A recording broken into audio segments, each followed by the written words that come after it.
Ken Fane Island Carpet Tile and Hardwoods. You know, when Dad opened this place in 1969 as a Fane store, we sold really just carpet and area rugs for the most part. Eventually, a national company took it over and had the place for another few years, and then I took the building back and we decided to open Island Carpet Tile and Hardwoods. And then we made a big change. So for the first 30 years, when this was a Fane store, this room was dedicated to storage. Then for the next few years, when the national company came in, they used it as an office. When I got here in 2004, we had a wall right here going from here to here, blocking off that room from this room. And I don't remember who I talked to, but I came in, I said, Mr. So-and-so, tear down that wall. We want to show our clients the biggest selection of product that they can possibly see. So now we have two connected rooms, both of which are devoted to tile. And believe it or not, we represent 13 different tile suppliers in these two rooms. So if you're looking for tile, come here. You're not going to find a better selection.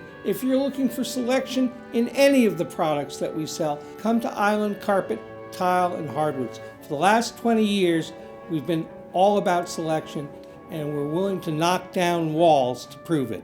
Ken Fane, Island Carpet Tile and Hardwoods.